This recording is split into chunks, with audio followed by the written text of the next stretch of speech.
रत्न जो अपनी अद्वितीय चमक और अद्भुत गुणों के लिए जाने जाते हैं, केवल धातुओं का संयोजन मात्र नहीं है। वे प्रकृति की गहन प्रक्रियाओं और पौराणिक कथाओं का अद्भुत संगम है। यह कथा उन दिनों की है जब पृथ्वी अपनी पूर्णता को प्राप्त कर रही थी। देव, असुर और मनुष्य तीनों ही अपने अपने स्वार्थ और पराक्रम में मग्न थे। तब एक दिन समुद्र मंथन का आयोजन हुआ। यह घटना समस्त सृष्टि के इतिहास में अद्वितीय थी। जब देवता और असुरों ने अमृत प्राप्त करने के लिए क्षीर सागर का मंथन किया तो 14 रत्न प्रकट हुए। इनमें से कुछ रत्न थे कौस्तुभ मणि, जो भगवान विष्णु ने धारण की, और पारिजात वृक्ष, जो स्वर्गलोक में स्थापित किया गया। इन्हीं वस्तुओं में से कुछ थे 9 रत्न, जिन्हें नवरत्न भी कहा जाता है। समुद्र मंथन की प्रक्रिया अत्यंत कठिन और लंबी थी। यह केवल देवताओं और असुरों की शक्ति का प्रदर्शन नहीं था, बल्कि यह सृष्टि के संतुलन का आधार बना। जैसे जैसे मंथन गहराता गया, वैसे वैसे समुद्र की गहराइयों से अद्भुत वस्तुएं निकलने लगीं। पहली माणिक यानी रूबी। माणिक का जन्म अग्नि तत्व से हुआ। जब मंथन की प्रक्रिया इतनी तेज हुई कि समुद्र की गहराइयों में छिपी अग्नि प्रकट हुई, तब उसकी लालिमा ने माणिक को जन्म दिया। यह रत्न साहस और प्रेम का प्रतीक बना। दूसरी मोती यानी पर्ल। मोती समुद्र के गर्भ से निकला। इसका निर्माण समुद्र के अंदर सीप के द्वारा हुआ। कहते हैं कि जब चंद्रमा ने अपनी शीतल किरणों को समुद्र पर डाला, तब मोती का जन्म हुआ। तीसरा पन्ना यानी एमराल्ड। पन्ना प्रकृति की हरियाली का प्रतीक है। इसका निर्माण पृथ्वी के भीतर छिपे दुर्लभ खनिजों और वनस्पतियों के संगम से हुआ। चौथा हीरा यानी डायमंड। यह रत्न सबसे कठोर और चमकीला है। कहते हैं कि इसका जन्म जबरदस्त दबाव और ऊष्मा के कारण पृथ्वी की गहराइयों में हुआ। इसे सच्चाई और पवित्रता का प्रतीक माना गया। पांचवा नीलम यानी सफ़ायर। नीलम का निर्माण आकाश तत्व से हुआ। जब समुद्र मंथन के दौरान आकाश का प्रतिबिंब समुद्र में पड़ा, तब नीलम का जन्म हुआ। छठा पुखराज यानी येलो सफ़ायर। यह रत्न देवगुरु बृहस्पति से संबंधित है। इसका जन्म मंथन के दौरान निकले सुनहरे प्रकाश से हुआ। सातवां गोमेद यानी हैसोनाइट। गोमेद का निर्माण राहु की ऊर्जा से हुआ। यह रत्न रहस्यों और गूढ़ तत्वों का प्रतीक है। आठवां लहसुनिया यानी कैट्स आई। इसका जन्म केतु की तीव्र ऊर्जा से हुआ। यह रत्न अंतर्दृष्टि और आध्यात्मिक जागरूकता का प्रतीक है। नवां कोरल। यह समुद्र की वनस्पतियों से बना एक अनूठा रत्न है।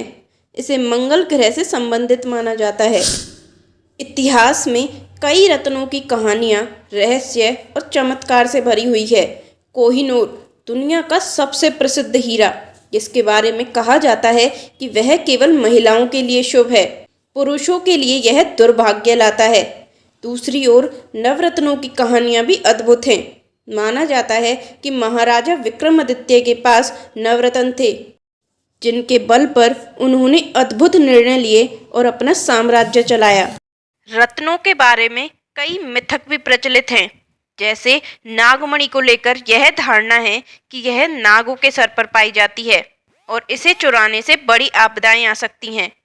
हालांकि वैज्ञानिक दृष्टिकोण से नागमणि का कोई ठोस प्रमाण नहीं है, परंतु यह कहानियाँ हमें रत्नों के प्रति हमारे पूर्वजों की गहरी आस्था और प्रेम को दर्शाती है। रत्न केवल आभूषण मात्र नहीं है, वे ऊर्जा के वाहक हैं। प्रत्येक रत्न एक ग्रह की ऊर्जा को नियंत्रित करता है और उसे धारण करने वाले व्यक्ति के जीवन पर गहरा प्रभाव डालता है। यही कारण है कि ज्योतिषी शास्त्र में रत्नों का विशेष महत्व है।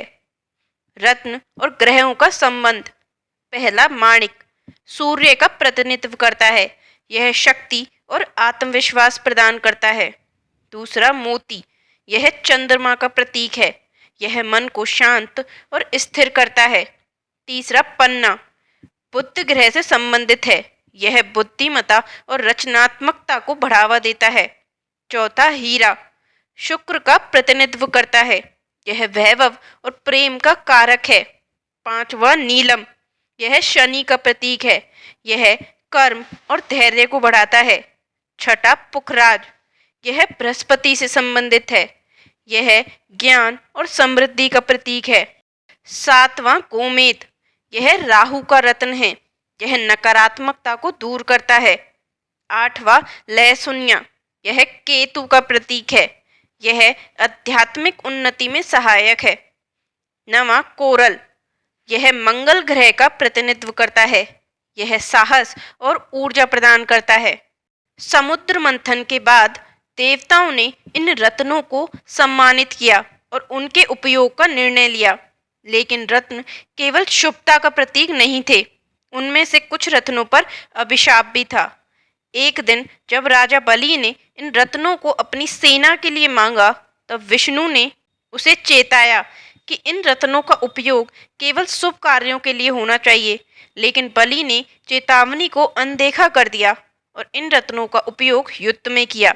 परिणाम स्वरूप उसकी सेना को विनाश का सामना करना पड़ा। आज भी रत्नों का उपयोग न केवल सौंदर्य के लिए बल्कि जीवन में सकारात्मकता और ऊर्जा को बढ़ाने के लिए किया जाता है। उन्हें धारण करने से जीवन के विभिन्न क्षेत्रों में सफलता प्राप्त होती है। रत्नों का निर्माण पृथ्वी की गहराइयों में लाखों वर्षों की प्रक्रियाओं का परिणाम है। इनमें उपस्थित खनिज और तत्व ऊर्जा को प्रभावित करते हैं। रत्न ध्यान और साधना में सहायक होते हैं। वे हमारी ऊर्जा को संतुलित करते हैं। अगर हम विज्ञान की दृष्टि से देखें तो रत्नों का निर्माण पृथ्वी की गहराइयों में होता है। लाखों वर्षों तक उच्च दबाव और तापमान के कारण खनिजों के क्रिस्टल बनते हैं जो रत्न कहलाते हैं। उदाहरण के लिए हीरा कार्बन के अणुओं से बनता है और इसका निर्माण 150 किलोमीटर गहराई में होता है। दूसरी ओर नीलम और पन्ना एल्युमिनियम ऑक्साइड और बेरिलियम जैसे तत्वों से बनते हैं। रत्नों की गुणवत्ता और उनकी चमक का मूल्यांकन उनके कट, रंग और शुद्धता के आधार पर किया जाता है।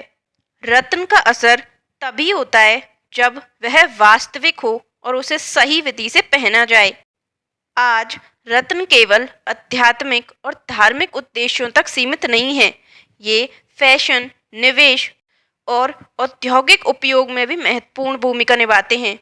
हीरे का उपयोग लेजर कटिंग में होता है और नीलम जैसे रत्न इलेक्ट्रॉनिक उपकरणों में इस्तेमाल किए जाते हैं।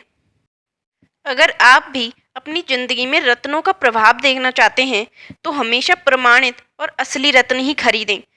किसी विशेषज्ञ से परामर्श करें और अपनी कुंडली के अनुसार रत्न धारण करें।